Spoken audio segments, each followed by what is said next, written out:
what happened with Palestine Action was a bit of a shock to me, I must say, when I saw the headlines. But I'll just go back on some of what happened there. This is a clip of Palestine Action.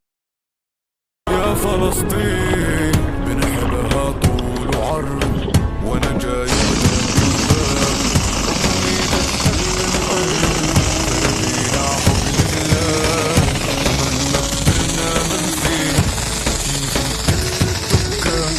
كيف انسرقوا بيوتنا كيف انطردوا جدودنا ومهما كبرنا بنسينا كيف الكتف الدكة كيف انسرقوا بيوتنا كيف انكسروا قلوبنا. That seems pretty innocuous, spraying a plane with red paint. This is the response that came up on the BBC. If you look at this, is their headline from Friday. Palestine Action to be banned after RAF base break-in. And then in the copy, it says that Yvette Cooper is planning to put forward in Parliament plans to proscribe Palestine Action as a terrorist organisation. Now, joining me to talk about this, because I don't really understand a lot about this, so I hope he can help, is Mohammed Akunjee. How you doing? I'm well, and yourself? I'm good. Thank you for coming on. Now, look, the first thing I want to ask is, how do they go about prescribing? What's the process, and how long does it take? Can they get this done in a week? Yeah, the Home Secretary has the power to prescribe an organisation under the Terrorism Act 2000. Generally, they would rely on information that's laid to them from various agencies or security services and what have you. And then the Home Secretary has the absolute discretion as to whether an organisation is prescribed or not.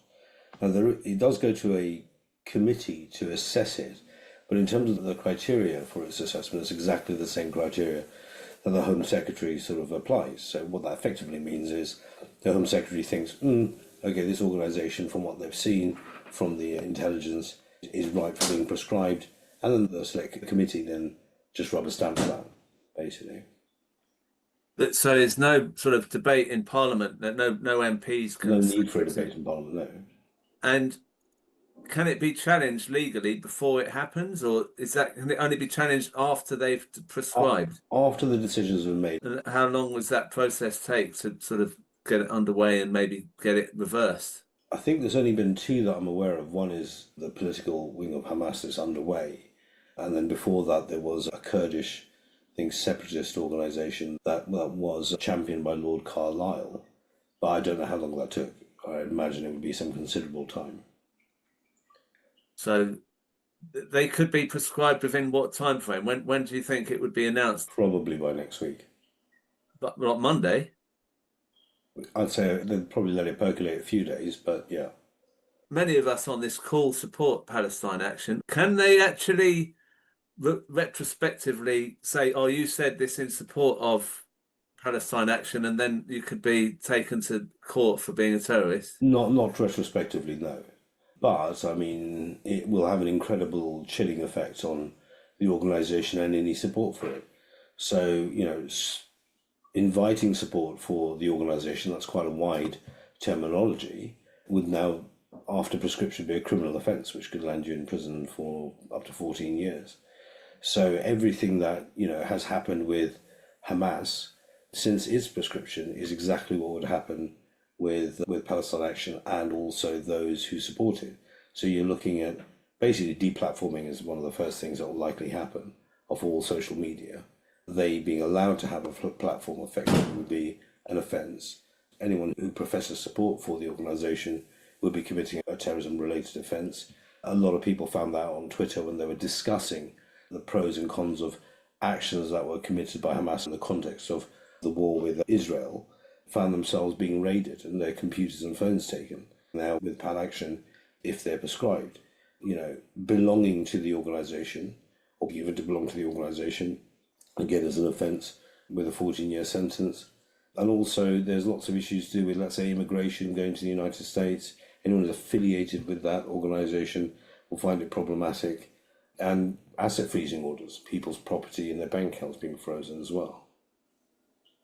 So there's a lot to be fearful about that way. But what about if there's so many people who support them? Is that too hard for the state to sort of work on. I mean, they can't arrest and jail everyone for having some support. I mean, if there's a big demonstration in support of them on Monday, there's one being planned. I don't know if that's before or after, probably Sure. before it's the actual prescription. But if such a demonstration happened, would everyone on that demonstration be liable for arrest?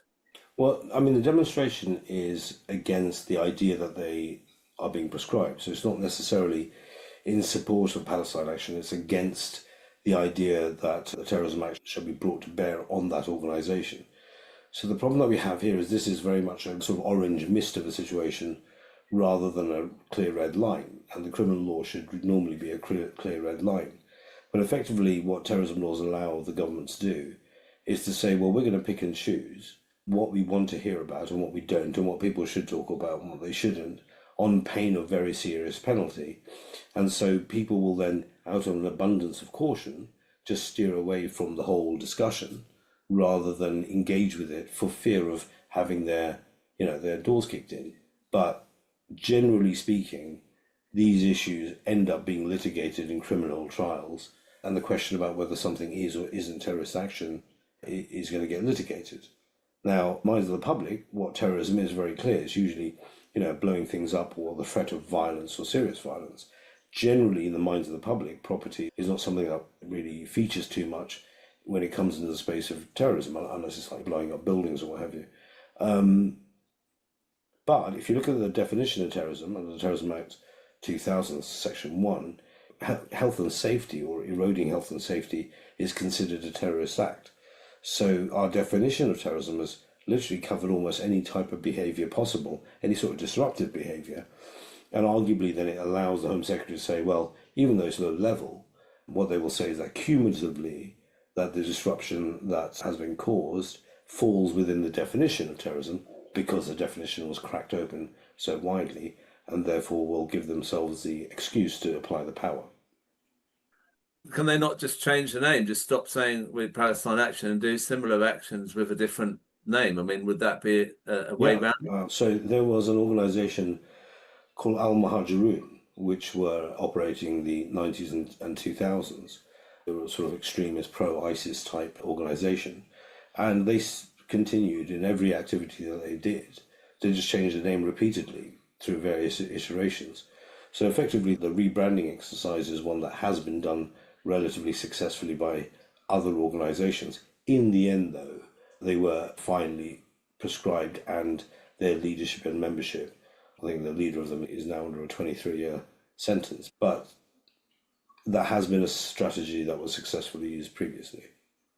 I just wanted to say, because it's been mentioned before, that there's a mobilisation tomorrow in London at the Houses of Parliament. We're all Palestine Action. 12 p.m. tomorrow. I'm going to be there, so I hope everyone can come down to that. What's your view on this situation? Do you think that they're crossing a really dangerous line here? Because Palestine Action is certainly not terrorist in any way that anyone would imagine. Is this something that you'd seen before? I mean, we could say Hamas may have used violence, but they never used it in this country. So that was a bit bizarre. But this one's really going places, isn't it? I think it's fairly clear our deep state has been gearing up for war for some time. Whilst we're talking about, let's say, Ukraine, actually what the UK has been doing is investing heavily in munitions factories, particularly in Wales, 200 million recently. So whatever the narratives that are going on out there are, what's actually happening with actual resources, with actual taxpayers' money, is the gearing up for, what looks like a protracted war. And I think with PAL Action as well, PAL Action has been very successful.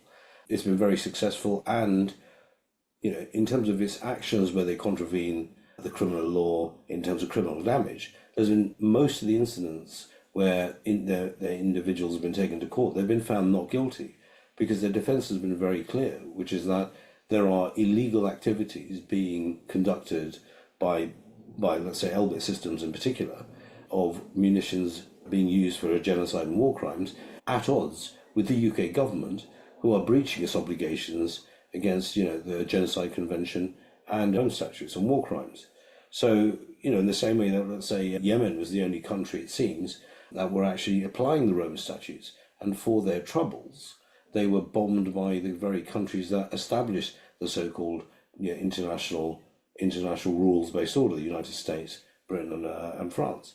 So we live in an upside-down world, and that world is where our leaders, including Donald Trump, who came in on a ticket of anti-war, has about faced 180 degrees, and are now all engaged in escalation, all engaged in genocide, all engaged in war crimes, and they don't want anyone to point that out.